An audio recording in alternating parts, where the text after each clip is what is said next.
Salut à tous et bienvenue en Burgundy. Enfin non, pas vraiment, nous ne sommes pas en Burgundy, mais nous sommes à l'armurerie du château dans le 77 à Bourron, la Marlotte. Et vous savez quoi? Ils nous ont gentiment invités pour essayer le TTI de chez Canik. Oui, le TTI combat exactement. Ils nous ont mis à disposition des munitions, des cibles et la privatisation de leur stand de tir. Et vu qu'ils sont gentils, nous, on va leur faire un petit coup de pub. Donc, cette armurerie, elle est située dans le 77, et elle a une superficie de 1300 mètres carrés. Autant vous dire que vous avez tout ce que vous avez besoin. Ce qui veut dire, vous voulez du ball trap, vous avez du ball trap, vous voulez de la chasse, vous avez de la chasse, vous voulez de l'arme en catégorie D, vous avez de la défense. Vous avez tous ces produits-là, et même de l'AB, et oui. Et un magnifique stand de tir, à savoir qu'ils ont aussi un site web qui s'appelle Armeos. Vous retrouvez tous leurs produits, que ce soit la C, la B et la D. Et le fameux stand de tir, alors je ne peux pas vous mettre les liens du site web Armeo, par contre je vais vous mettre le logo, c'est ce que je vais faire, et aussi le nom. Mais les liens, vous savez, c'est interdit, c'est contre les règlements de YouTube, sinon après je me prends des sanctions et ça peut être la clôture de ma chaîne. C'est pour ça que je vais pas jouer avec ça. Mais cependant, ils ont aussi quelque chose de super sympa, ils ont débuté une chaîne YouTube. La chaîne, alors elle a un nom qui est assez long, ça s'appelle l'Armurerie du Château et Stand de Tir 77. C'est une petite chaîne qui a besoin de force, donc je compte sur vous pour aller voir cette chaîne, vous abonner, qui sait, aussi ceux qui ne sont pas abonnés sur ma chaîne, vous abonnez aussi à ma chaîne, mais en tout cas voilà, le but du jeu c'est de leur apporter du flux pour les aider sur cette fameuse petite chaîne sur YouTube. Juste avant de vous faire la présentation de ce fameux Canik TTI combat, j'ai besoin d'un petit coup de main, donc à chaque fois je demande le like, le commentaire, ceux qui ne sont pas abonnés, de s'abonner. Et le commentaire est quelque chose de très important. Pourquoi? Plus il y a de commentaires dans les premières heures de la vidéo, quand je dis les premières heures, c'est les 2-3 premières heures, ceci a une influence sur les recommandations de YouTube. Une vidéo qui a 200 commentaires dans les 2 premières heures a beaucoup plus de chances de faire 10 000 vues qu'une vidéo qui a 30 ou 40 commentaires dans, je sais pas, dans les 6-8 heures qui suivent. Donc là, je compte sur vous, si vous voulez m'aider.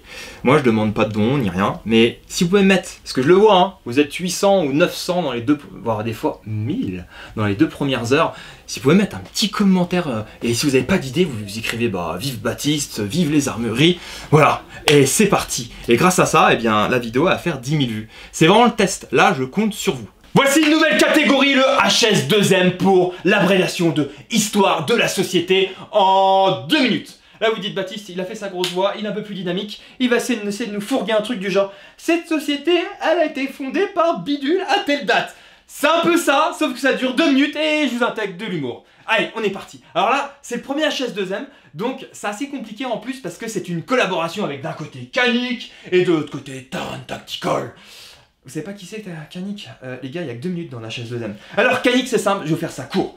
C'est le célèbre fabricant turc de Striker Fire, c'est fini. Non, ça tombe bien, j'ai fait une vidéo pour fêter nos 40 000 abonnés et c'était une vidéo dédiée et je parle que de Canik et j'essaye que des Canik. Allez, maintenant vous allez cliquer sur le lien, je l'ai mis dans le descriptif de la vidéo, vous cliquez sur le lien, regardez la vidéo et vous revenez pour avoir la suite avec Taran Tactical. Alors c'est qui au juste Taran Tactical? Allez, là maintenant je vous case. C'est un monsieur qui s'appelle Taran Butler. Et vous savez quoi? Il adore customiser, il adore optimiser les armes à feu. Ouais, et puis il a aussi un petit nom, il s'est fait un petit nom dans le monde du tir, c'est soi-disant le plus grand champion du monde de tir. Enfin bref, c'est une broutille. En parlant de broutille aussi, il s'est fait un nom dans le cinéma. Il a prêté... non. Il a entraîné et prêté des flingues à un mec qui s'appelle John Wick et tous ses films, ils ont fait un tabac. Bref, vous avez compris, Taran Butler, il a une passion, c'est l'argent... le tir. Des fois, quand je fais ma grosse voix comme ça, j'ai un peu de mal. Oui, je vous conseille d'aller voir leur site Taran Tactical, pardon.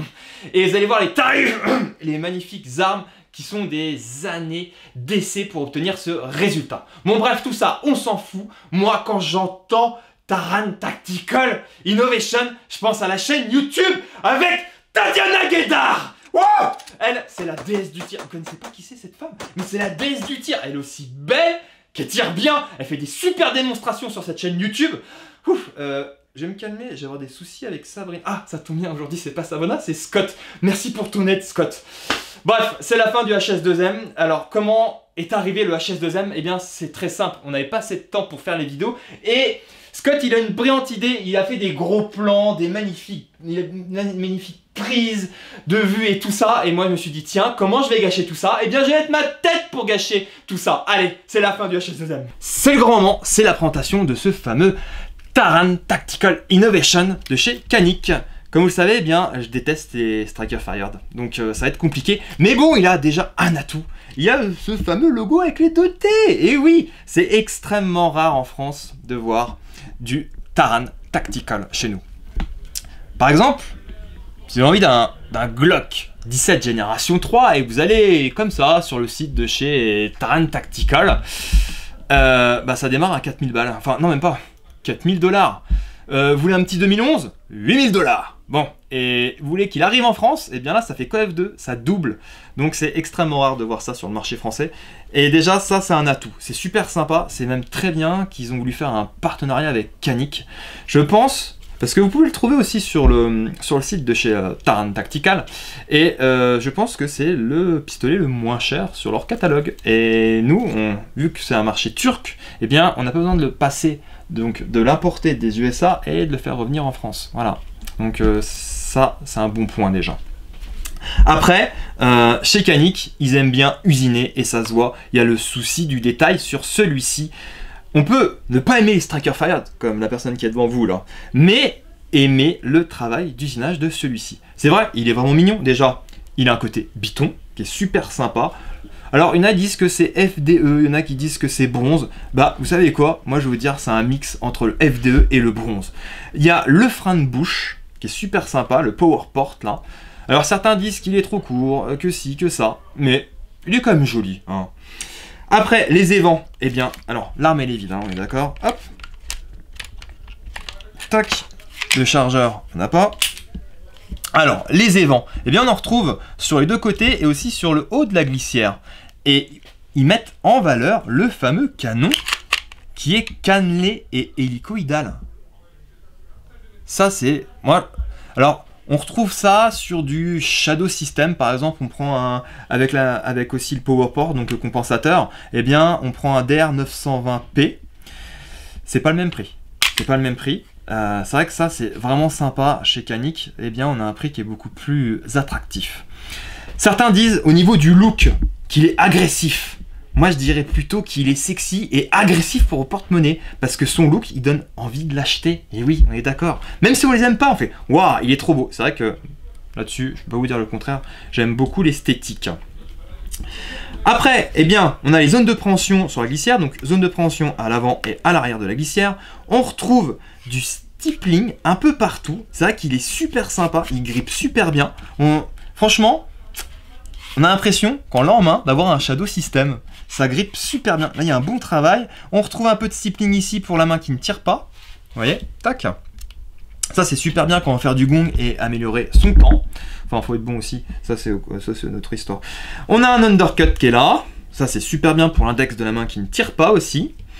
Arrêtoir de culasse ambidextre. Hop. La possibilité de changer le sens du bouton de déverrouillage. Au niveau de l'usinage, ce que je disais tout à l'heure, on retrouve même du nervurage sur la chambre du canon. On a une plaque qui est aussi nervurée. Et cette plaque-là, eh bien, c'est fraisé pour monter un point rouge. Et c'est co-witness. On peut le voir par rapport à la hausse qui est assez haute. On a pas mal de... Ici, on peut le voir, on a pas mal d'interfaces, comme celle-ci par exemple. Hop. Pour monter la plupart des points rouges. Ok, on a une détente droite. À savoir, ce modèle-là, eh bien, il y a des innovations, que ce soit le fameux frein de bouche ou compensateur. La queue de détente, qui est droite et qui a un départ à 90 degrés. Hop, on vérifie, ok. Hop, regardez bien. Et c'est vrai qu'elle est super souple. Bah, allez, au passage, on va prendre une mesure. Hop, hop, le pèse détente.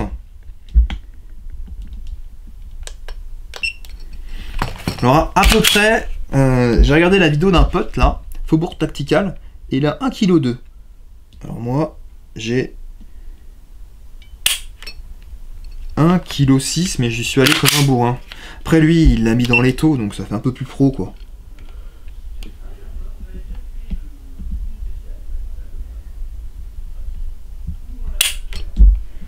« 1,4 kg. Après, ces petits machins-là, on est bien d'accord, c'est pour se donner une idée. Donc voilà, on a 1,4 kg, donc on est à peu près dans la même zone, 1,2 kg, 1,4 kg. On a un magwell ici élargi qui est assez sympa aussi. C'est vrai que j'aime beaucoup ce côté biton aussi avec le backstrap, à savoir aussi qu'on a des backstraps qui sont interchangeables. On en a 2 supplémentaires. Alors pour changer les backstraps, eh bien on enlève la vis qui est ici, on enlève le magwell et là on peut changer le backstrap. Voilà. Donc le magwell est amovible. Ok. La fibre optique qui vient de chez iWiz.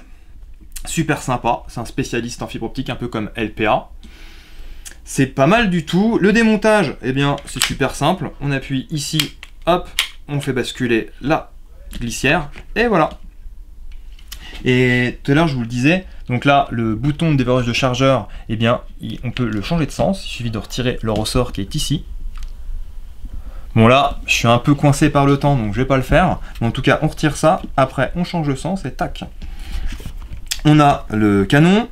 Alors, le canon, pour le sortir, on est obligé d'appuyer ici pour déverrouiller le fameux frein de bouche, enfin compensateur, pardon. C'est à peu près la même chose. Oui, j'ai que 2 heures pour faire les essais et la présentation, donc c'est un peu court, mais c'est déjà pas mal. On a le percuteur lancé qui est ici. Pour ceux qui se demandent à quoi ça ressemble un percuteur lancé, eh bien, cette fameuse petite pièce. Ah, encore, ok. Ah. Donc cette pièce-là, et hop là. Et là, on peut remarquer l'indicateur de chargement. Voilà. On n'a pas parlé, mais là, sur la hausse, on a des stridures. On retrouve pas mal d'innovations qu'on peut trouver sur des Striker Fire haut de gamme, comme par exemple des ZEV, des Shadow System. Donc là, les stridures qui sont sur la hausse, qui sont anti-reflet. Au niveau du poids, on est dans un peu plus de 800 grammes, si je ne me trompe pas. Longueur de canon, 4,6 pouces. Et bien en longueur totale, je m'en souviens plus du tout. Mais bon, on doit être sur. Je le mettrai tout à l'heure dans le descriptif. Pour le remonter, eh bien, on fait attention, on fait pas comme ça. C'est pas un Glock. Là, vous allez tout bloquer. Ici, comme vous pouvez le voir, vous avez 2 ergots. Hop. Et là, on fait attention. Ici, vous avez l'ouverture pour l'arrêteur de culasse. Vous voyez cette petite pièce. On coïncide le tout. Hop. Et c'est remonté. Je sens qu'il y en a qui vont me dire que la vidéo n'est pas complète, donc on va quand même le démonter, le compensateur. Hop, donc on appuie ici, on tourne, à peu près 1/5 de tour. Hop, on tire. Et voilà. Et là, on fait attention, on met plaqué ici.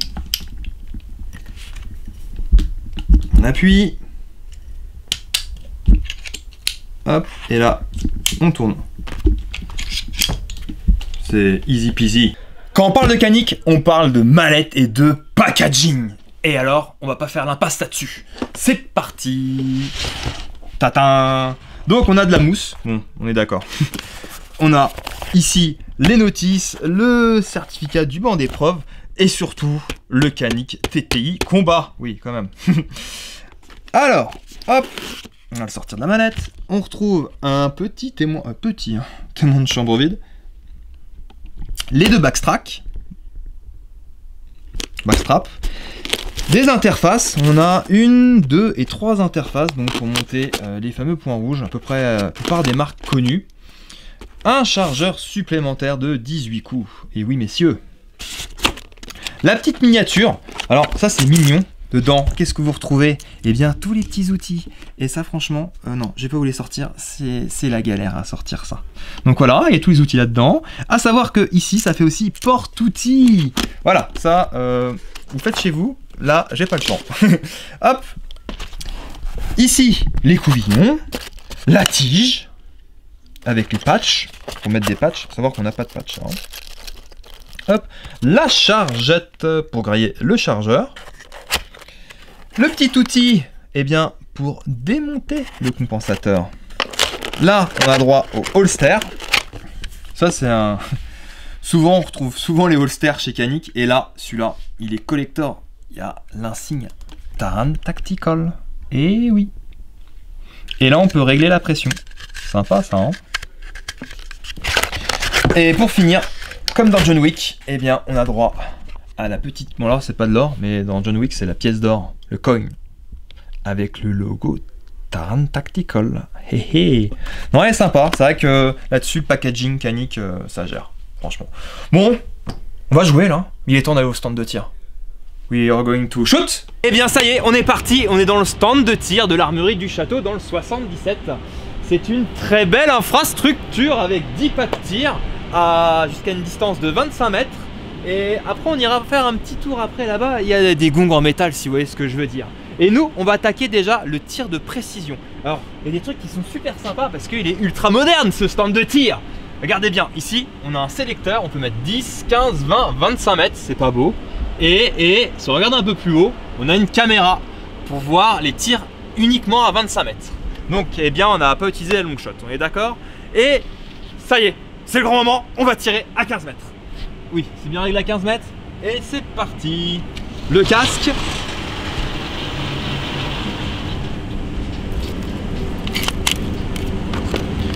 Les munitions, donc là on est sur de la Ciel et Vélo en 124 grains.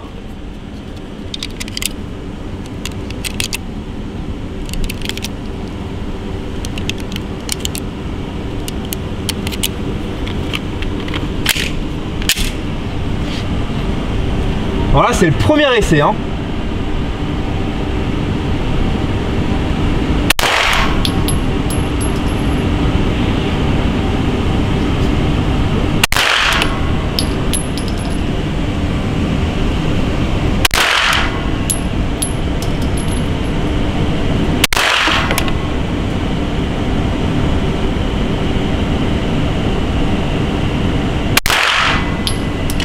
Hop, c'est vide. On ramène la cible. Alors. Voilà, c'est mon premier tir. C'est pas trop mal pour un premier tir.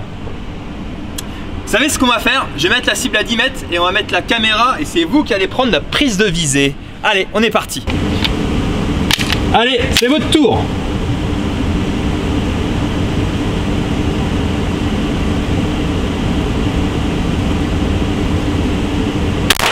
Savoir que je tire à travers l'écran de la caméra.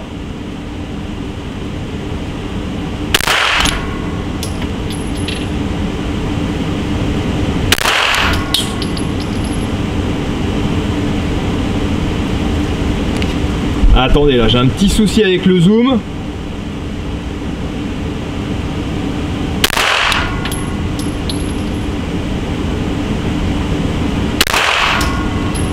Hop, hop, c'est vide.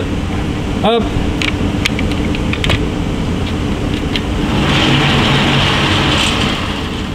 Bon, c'est pas si facile de tirer à travers la caméra, mais c'est marrant.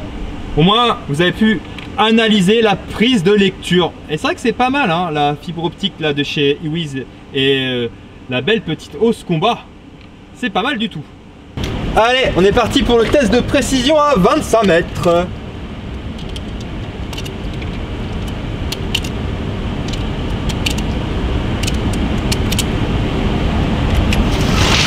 Ça c'est géant là, le sélecteur pour les distances.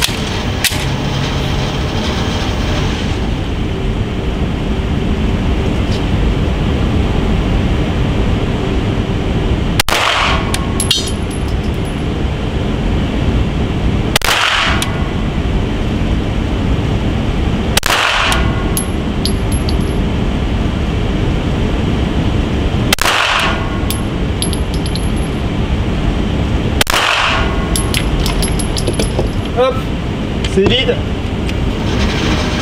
Alors ça donnait quoi?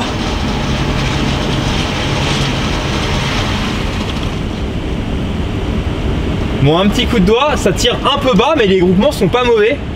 Là, 15 munitions. À vrai dire, il y a eu le tir des 15 mètres. C'était le début, il y a eu le tir des 10 mètres. Bon, j'ai essayé de bricoler avec l'écran de la caméra. Et là, le 25 mètres, ça commence à venir. C'est vrai que ça vient vite. C'est vrai que la queue de détente est vraiment géniale. Donc là on a Stéphane qui va nous faire une belle démonstration.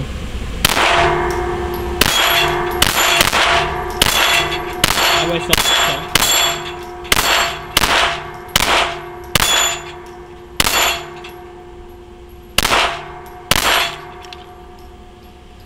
Bien, bien, bien.